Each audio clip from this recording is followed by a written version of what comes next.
بسم الله والصلاة والسلام على رسول الله. اللهم صل على سيدنا محمد وعلى آل سيدنا محمد كما صليت على إبراهيم وعلى آل إبراهيم إنك حميد مجيد. اللهم بارك على محمد وعلى آل محمد كما باركت على إبراهيم وعلى آل إبراهيم إنك حميد مجيد. اللهم ألهمنا مراشد أمورنا وأعذنا من شرور أنفسنا. From the scholars of Islam, Imam Nawawi rahimullah was noted for his piety, his master in the fiqh of Imam Shafi'i rahimullah. From the various books that he compiled, one famous one is known as Riyadus Salihin. Riyad means garden or gardens. So in this kitab what he did is, he put it in such chapters that each chapter is like a flower, or it's a garden itself. That's why gardens of the Salihin. So each chapter is like, normally in a garden you have flowers.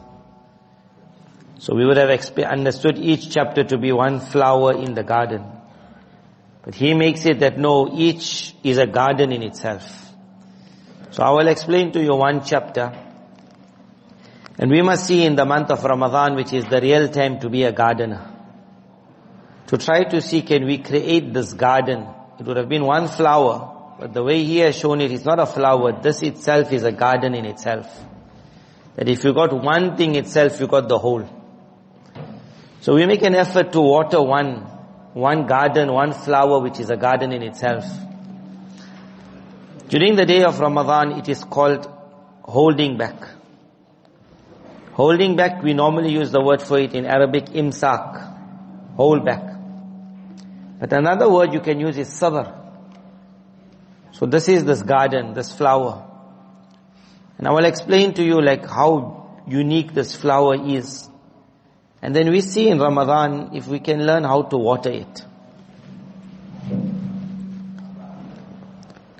Normally people, when you tell them be patient, it's like a very evil thing, difficult thing. They don't want to be patient. They become upset, angry. And a person normally will say to you, you're not going through what I'm going. So one hadith that he brings in this chapter was when Nabi sallallahu alaihi wasallam walks past a woman and she is crying because someone beloved to her passed away. On that occasion when you're crying, you don't want anyone to tell you anything. Like you're upset. And many people, when someone passes away, they think it's a demand of love that I must show hurt. So some people who can't cry, they become sad. Why am I not crying? Whereas in Islam was so natural that some people don't cry. So if your father passed away and you never cry, you don't have to cry. It is not the demand of love. If tears come out naturally, it's natural. Nabi sallallahu alaihi wasallam's child,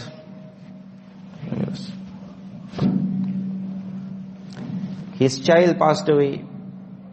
So he kept the child in his hand and he started crying. A Sahabi radiallahu anhu said, "Oh Nabi of Allah, you also cry. Like you are so strong." So he said, this is mercy, which Allah has kept in the heart of a person. Sometimes it comes out. He said, but our tongue will never say that which makes Allah angry. Sometimes a woman, her husband passes away and she thinks the demand of love is that I mustn't live now. So she stops cooking, she stops talking. Because in her mind is, if I behave normal, people will say, that means you never loved your husband. Because where's this pain? A person passed away in the era of Nubuwah. The wife said, I will cry so much that the people will talk. What a man he must have been that the wife cried so much. Nabi sallallahu alaihi wasallam got the news of this. He forbade her. That there's no such thing like this. That overdo it. So the demand of love, if anyone had a chance to say, my beloved passed away, my life must change now, it would have been Aisha radiallahu anha. It would have been Abu Bakr radiallahu anha. They really had love. They gave their lives. But when Nabi sallallahu alaihi wasallam passed away, Abu Bakr radiallahu anhu, after seeing the body of Nabi sallallahu alaihi wasallam, Immediately he had to stand up and give such a khutbah that put everyone at ease. It was his famous khutbah where he made the people calm. At such a time to give a khutbah to show what was the demand of love. That my Nabi left a mission behind, I have to carry on that mission. If I have to say I loved him so much, now I'll go in a depression, now I can't do work. So to be able to be patient is not a musibat. That woman was crying, Nabi Sallallahu Alaihi Wasallam walked past, he said, be patient. She did not recognize him, so she turned around and she became upset. And she said, you're not going through what I'm going through. Nabi Sallallahu Alaihi Wasallam did not reply, he carried on. Someone said to her, how could you say that? Do you not know this is the Nabi of Allah Sallallahu Alaihi Wasallam? She never know. Now she felt bad. So she goes to Nabi Sallallahu Alaihi Wasallam now and she even says, and I came there, I thought, how could he be like, I was expecting a king. People around him, so many people protecting him. Here one normal person came to me. I never thought he could be Allah's Nabi. She says, when I came to the house also, I found there was no doorkeeper. I said, what kind of king this is? And then she went, she got permission and she said, I came to ask for forgiveness. I never knew you were the Nabi of Allah. Sallallahu, I would never have said this. Nabi Sallallahu Alaihi Wasallam obviously forgave her, but he said a sentence, إِنَّمَا الصَّبْرُ عِنْدَ الصَّدْمَةِ الْأُولَى. That remember, true sabr is at the time when you just get knocked. What was meant by this here is, from that time when I met you at the grave, till now, how much time have passed? So how come now you can be so normal? Which means you could have been normal then also. Because the man still passed away, he never come alive now. That you said the pain is gone because he came alive. How you were normal now when you're saying, I never recognized you, I never knew you, had I known, I wouldn't. So few minutes ago or one day ago, you could have also made the sabr. The only thing is that now in front of me you are able to control yourself. And there you never want to control, not that you are unable to control. This is the meaning of sabr. A lot of times when a person is angry, he's angry with his wife, he says, I'm going to now finish you up. This is the end now, no more. So he said, I can't control myself. But at that same moment, if someone knocks on the door, same moment, she just stop. Say, who's there? Then they'll go quickly and they'll say, that one Moulana came, like his sheikh came. Suddenly he'll just change his whole attitude. He'll go to his wife and he'll say, what, let's just forget about whatever happened. I got some visitors, you'll make some tea. She'll wonder, you couldn't control yourself. You were going to actually slaughter me, and now you're asking for tea. What happened? And now he can't say there's someone at the door. But what it meant is you could control yourself. Otherwise, you're supposed to open the door, tell the sheikh, what, I'm angry now, just come back after 5 minutes. But you never do that. And we all know. This thing of sabr is something that you can do it. A lot of times your nafs don't want to do it. That's all. Because in front of a bigger power, suddenly it happens. So there's no one out of control. It's just that we don't like to make sabr. إِنَّمَا الصَّبْرُ إِنَّ الصَّدْمَةِ الْأُولَى. When you got knocked the first time, that is the time when you must be patient. Otherwise, later on, conditions will come which you will definitely be patient. But there no one will say, wow, what a patient person. Nabi Sallallahu Alaihi Wasallam took his companions on what a level. They reached very high in sabr. Me and you must also water this flower. It will become a garden. It will give such a fragrance. I will end on one more incident and you will see what the sabr can give. Sulaim radiyallahu anha is a famous sahabiya.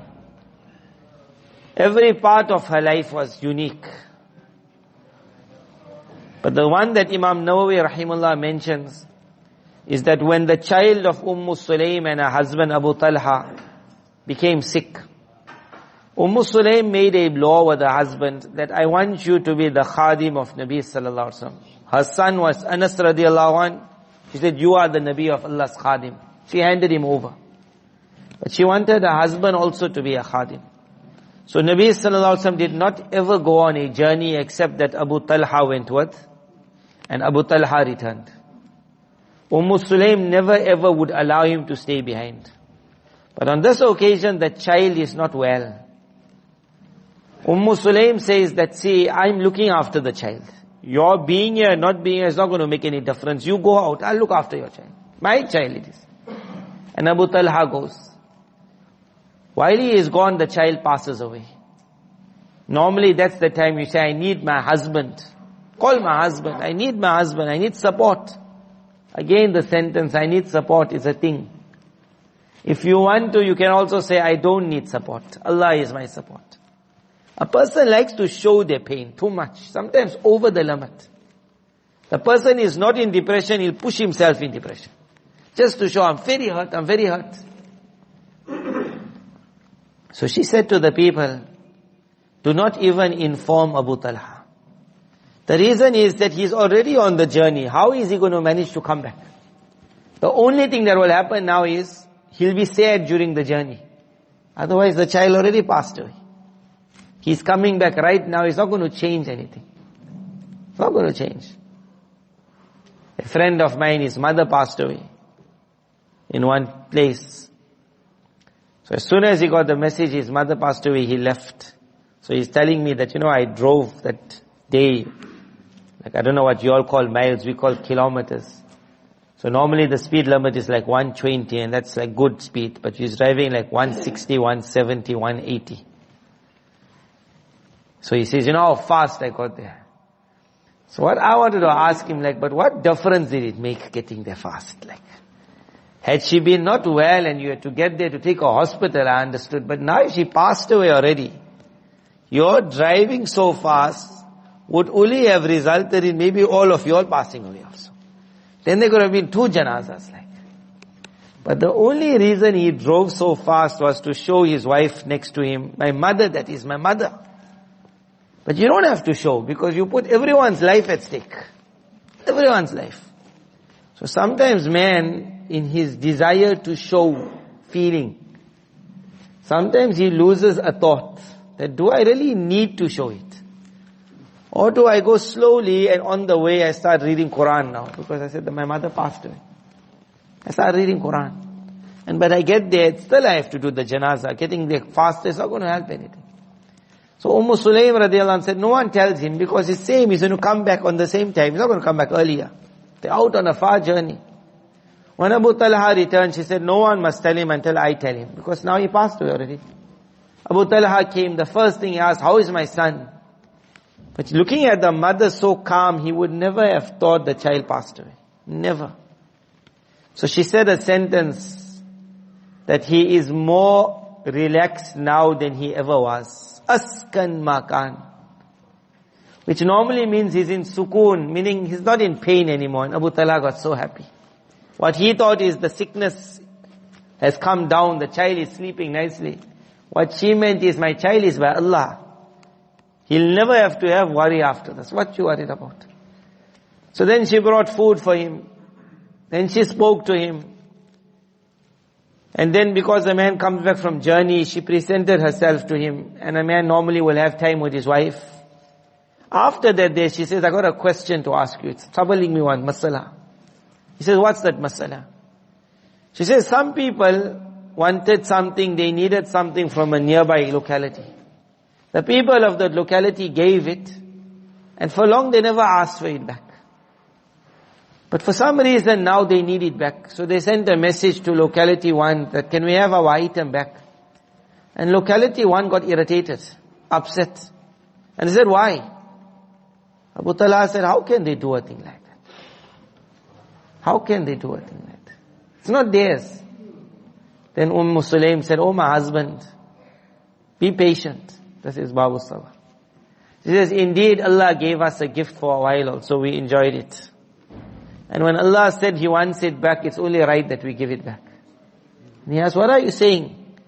She says, your child passed away. He got upset.